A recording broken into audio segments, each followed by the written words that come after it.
My name is Joy D. Fanning, an astronaut of life, and I help people go inward to explore. This video is part of a series called Meditation Stories, where you might hear me share some of my own stories, but the main part is to share other people's experiences because there are so many ways to meditate and so many things that come to us when we meditate. So, without further ado, here's the video. Hey, Sasha! Hi, Joy. How are you? I'm great. How are you? I'm great. I'm so glad you're here with me today. Thank you for doing this. Thank you for having me, and I love your view. That is so nice. Yeah, it was really Yeah, cloudy this is this. Oh, yeah, you're in Switzerland, right? yeah, this doesn't look up to yours. Sorry about that. No view over here. That's okay. That's okay. Sasha, can you tell me a little bit about yourself and like what you do? Yeah, so as of today, I am a transformational and self-love coach. I am an NLP practitioner and energy healer, and I'm also a mental health advocate. Those are some of my roles. And I'm Yeah, also a that human being. woohoo! Yay!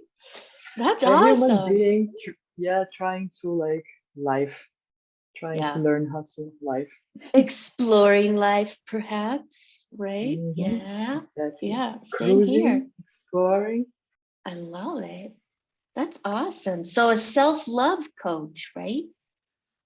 Is that what you said? Yeah, self-love, confidence, mindset. Ooh, those go Everything. well, very well together. Yeah, Yeah. that's awesome. And obviously, we're here to talk about meditation. How did you get started in meditation? For most of my life, I believed that meditation does not work for me.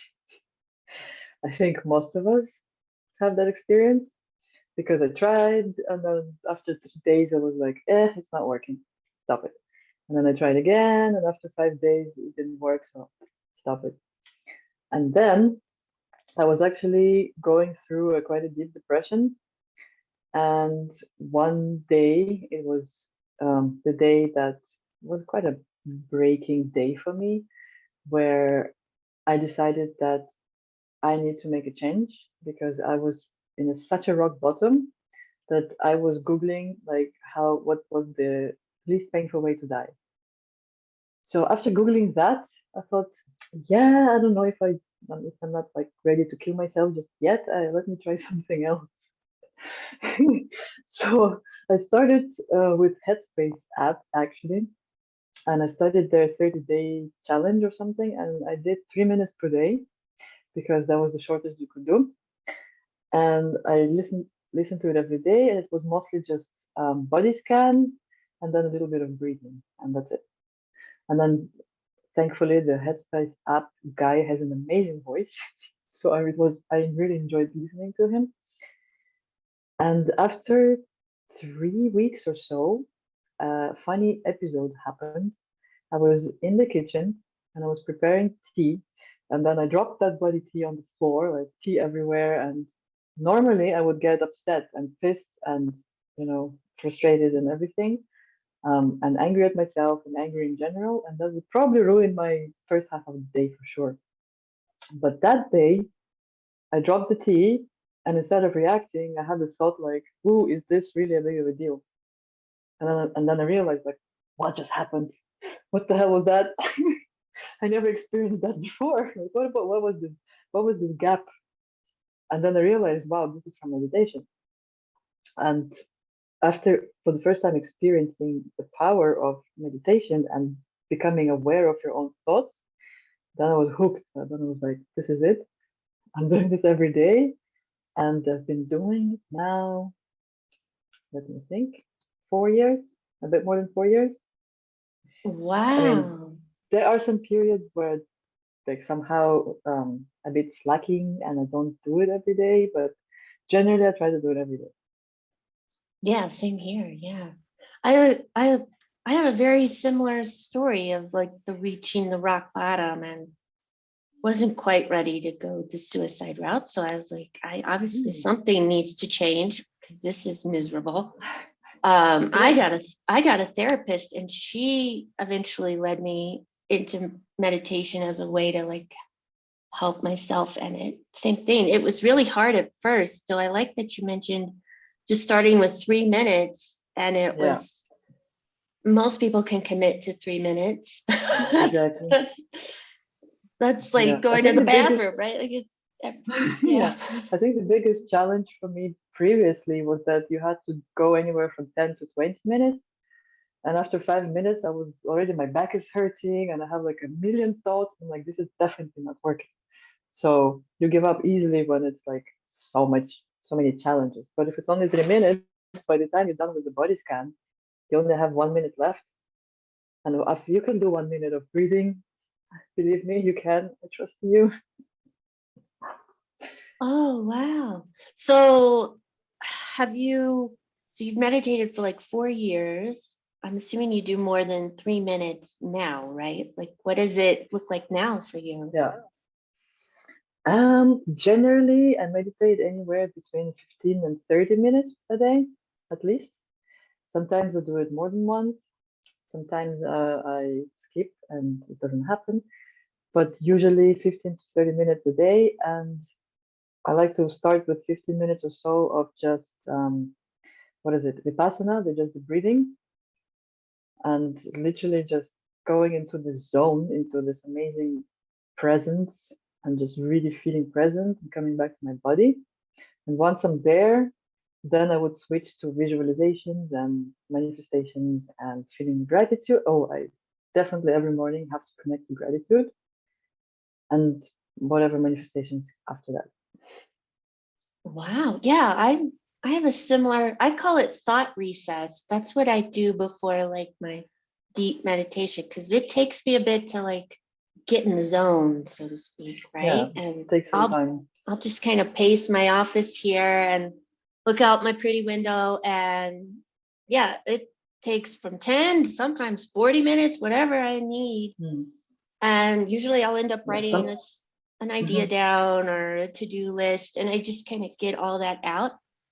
And then the magic happens. Like then I go in Yeah. the deep. Well, if I do it first thing in the morning, then that period of settling in is much less because your mind is Mm, still kind of pure and fresh after waking up. good point. Unless you had like a really weird dream, which I do always. They're always strange dreams. And sometimes I do like up to an hour of meditating, and sometimes I do a guided if I feel like it. But yeah, I started with guided. I think it's much easier to start with guided meditations, Yeah. especially Headspace guides his voice.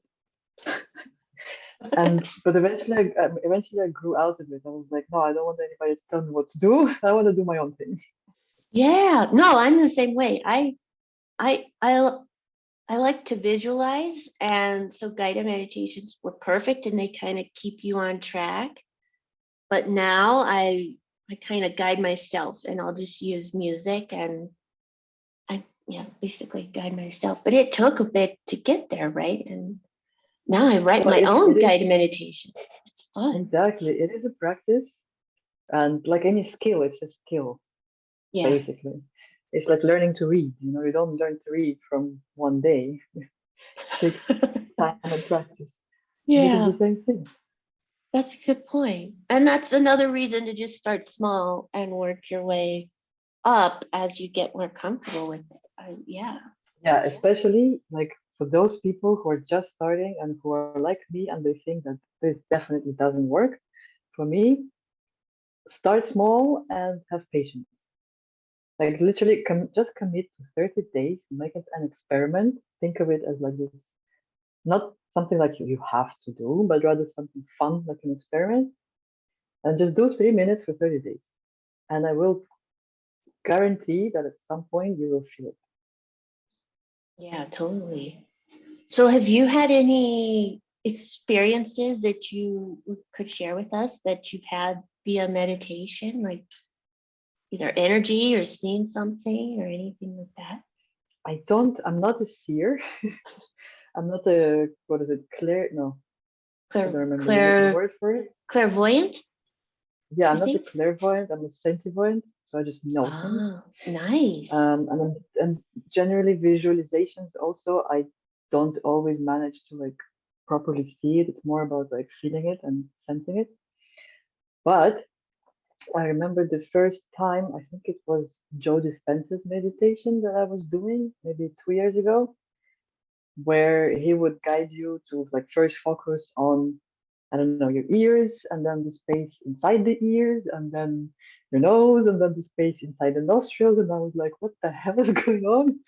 But and then he would like and then focus on like your the space in your throat and like really weird areas to focus on. But because it's, I don't know, it's new and it's strange, and I was like doing my best to put my awareness in these places. And at some point, he guides you basically through your whole body, and that puts you in such a state of presence that eventually he says something like, "And now you are nothing," and now blah blah blah. Also, he has a quite a nice voice to lead you, and I literally felt like I was in this black part of the universe somewhere. I was like one with it, like I was literally nothing.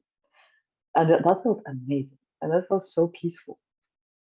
And for that's when I think I experienced the what Eckhart Tolle calls the joy of being present. I think that's when I first experienced it, and I was like, "Whoa, this is amazing!"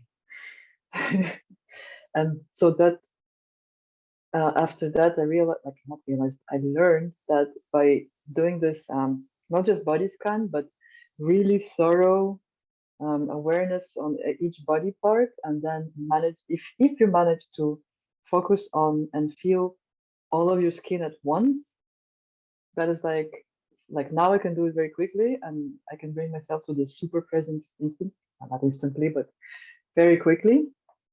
So if you just practice doing that, trying to feel your whole, not the body but the skin of your body, that is just amazing. That's just great if you manage to do that.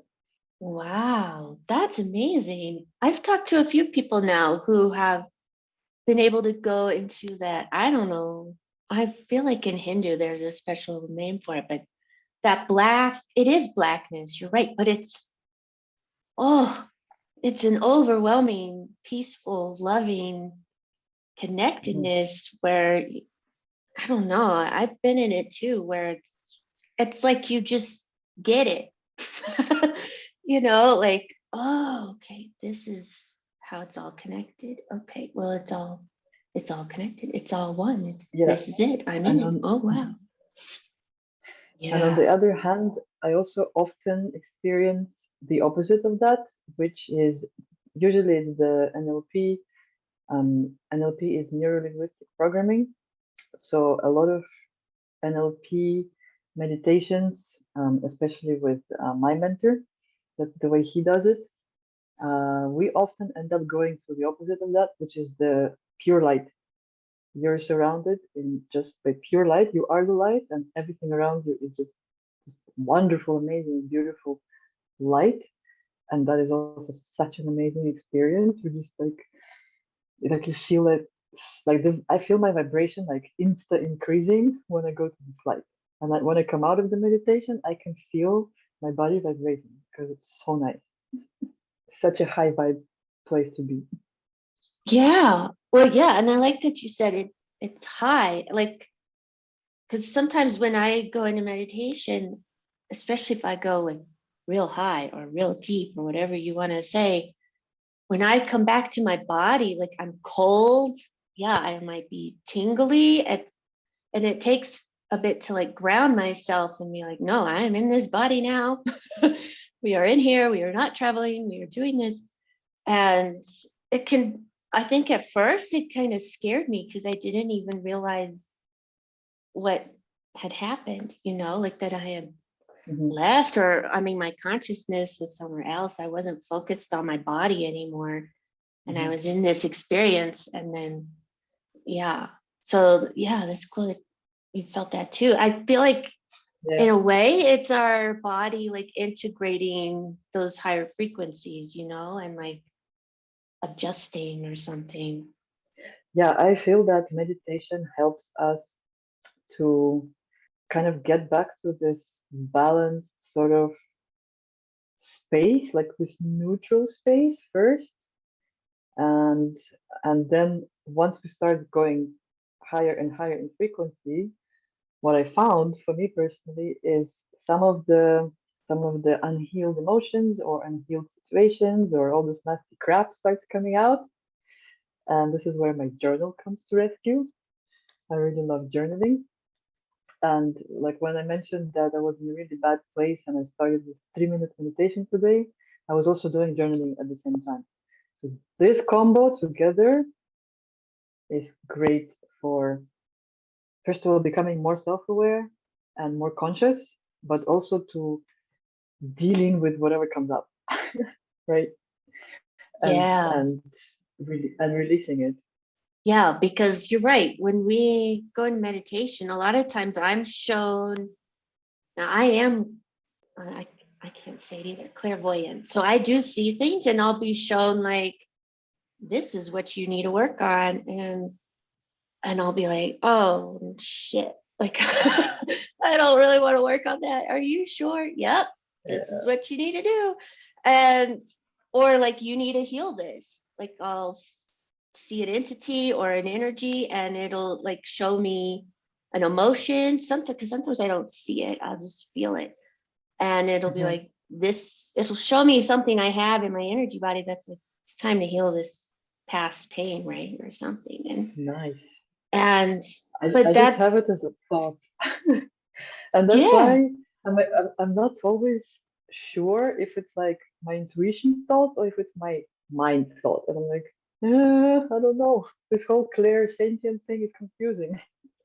it is. It's hard to learn that discernment on, is this me? Is this not me for telling me to this? Like this, I've have my own ways. I like do this, I call it like a pinch where I'll try to like control it. And if I can morph, like if it's a feeling and I don't like it, if I can make it go away or switch it like this, then I think it's me. But if it's like, oh, I can't manipulate this. This is, this isn't me. This is something Interesting. That is outside of so me. interesting. And I'm so curious what it's like to be clairvoyant. I'm pretty sure it can be also petrifying for some people. yeah, well, I have an active imagination. And I think a lot of times I just thought, well, I'm imagining that. It wasn't until I started like, well, my guides like challenged me to do readings for people. And then I realized, oh, no, that's not my imagination. Like I saw this and that means something to them. They know what it means, Mm, yeah. it's it's cool, Yeah, but I it's can tune into, that sounds amazing. I can tune into people's energies and I can like sense them and feel them, but not see them or anything like that. Nice. Everybody has their own gift. right. And I love that because it is different for each of us, but we're all tapping into the same thing. Like Hmm. that's the connectedness again, right? That oneness. It's not like, yeah, we say Yeah. my guides, but I mean they could be guiding all of us. It's all just a big bowl of soup. Yeah, we don't know anything about it, but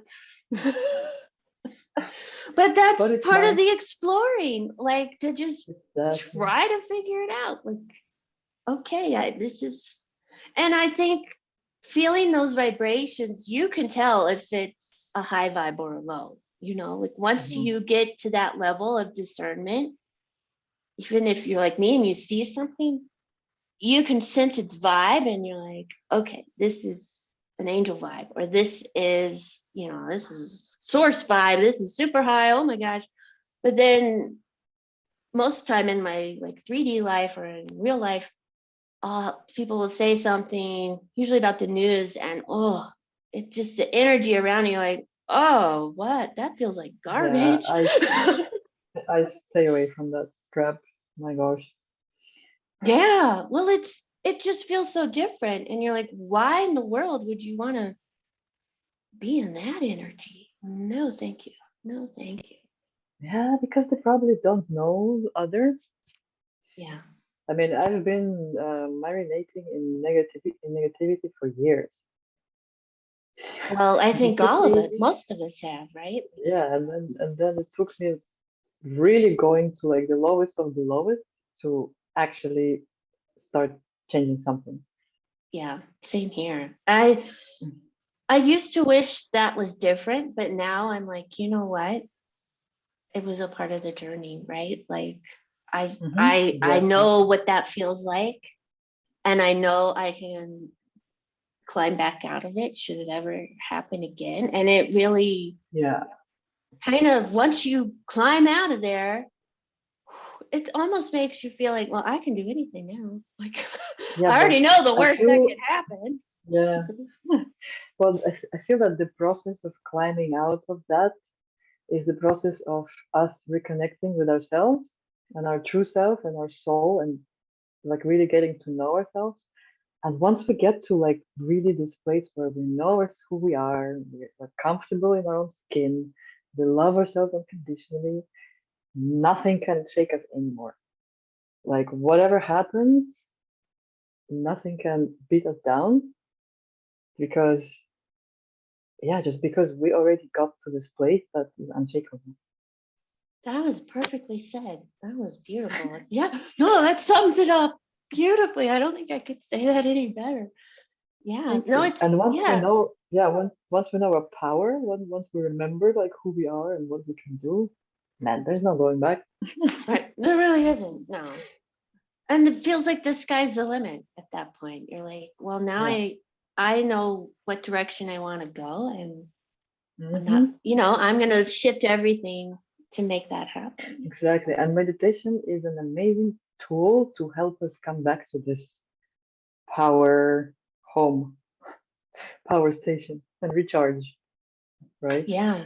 And Well, because it's a quiet energy, especially in today's day and age with all the mm, noise and shit going on. It's all the this quiet, drama. yeah. And so you really do have to just time out, stop, and listen and find that inner light Hmm. and whatever you want to call it, right? But it's in there. Everybody Yeah, has it. especially for people who are empaths or people who are projectors, if you're familiar with human design, it is so important to take this time, quiet time. So important. Yeah. Well, it helped. Yeah, like you said before, it just allows you to tap into your own energy, right? Like your Mm, pure self energy or your higher self, whatever you want to exactly. call it. Which for me, that's unconditional love. It looks like light, and whew. And then once you get in it, you can like just bring more of it. It's already there, but like you're allowing it to. Yeah, that's manifesting 101, basically. Yeah. Tune in to who you are so that you can attract what is yours, what you want. Ooh, I love that. Because what you want is already there, right? You just need to tune into it. Meditation is one Exactly. of the ways to tune into it. Yeah, that's why I love meditation, because it's like, to me, like it's a universal tool to help you in so many ways. Like, I mean, you can Yeah, do guided meditations for everything under the sun, right? Like healing and yeah. exploring and tapping into this light, just calming your body, breathing, all sorts of things, manifestation. Oh, Hmm. that's, I'm in love. I just think it's so Hooked, great. hooked. Can you tell a little bit more about this journal that you've created? Because I journal all the time too, and I love how you mentioned earlier meditation and journaling. Yes. Yes. So I have been working and procrastinating and editing 1,000 times, oh, a few times my journal. It's a self-love journal, and it's not my journal, but I'm just saying I created it, and it's not super long, and it's absolutely free, and it's basically designed to help people on this journey of self-discovery, because I firmly believe that in order to love yourself, you first need to know yourself. Because think of it like dating. You know, when you meet somebody, you don't like fall in love immediately. You first go on one date, then another date, start liking them, you start really liking them, and then eventually it grows into an amazing relationship. And love at first sight, this is that's not like unconditional love, sure. It might develop into one, but I'm not talking about that. I'm talking about real deep love. You need to get to know the person first. And it's the same with you, especially if you're in a like bad place, like depression or anxiety or something else. Most probably, and if you don't like or hate yourself, most probably because you don't first of all don't know yourself, don't know who you are, and secondly, it's probably because you're playing a role of being somebody else. At least that was my case with depression. I was just people pleasing left and right, pretending to be someone I was not until I got completely disconnected. And so I feel that in order to find love, here's my cat. In order to find love for yourself again, you need to like step by step discover who you are and go on the self-discovery journey. So this journal is designed to help you whether you're in really like whether you're just starting. It's a good start. It's obviously not gonna heal you entirely on the spot, but it's a good start. And if you're like in the middle of it, I always find it useful to go through these questions that are in this journal. That I go through this myself every now and again because every time some new layers come out that I need to heal again, and some new things come out, and throughout time, our perception changes and maybe our thoughts and desires change. So I would recommend anyone going through it. It doesn't matter where on the journey you are, because it's just always good to ask yourself like some like deep questions. No, it totally is. And I like how you said how you do it multiple times, and even though it's the same questions, like because Yeah, you've shifted, it's well, now you get to use it to work on different things. And there's always something to work on or heal or acknowledge or release, right? Like it's a constant exactly. Yeah. journey that doesn't end, that never stops. So Hmm. I like that because for me, I get a lot of information on and guidance like in little tidbits and or layers that just build Yeah. on each other, and or understanding as well comes in layers. Hmm. So I love that. Like, yeah, you can use it now no matter where you are in the scale, but since you're always going to be on this path, it's always going to be applicable, Yes. right? Yeah. And one of my mentors, James Wedmore, he says that the quality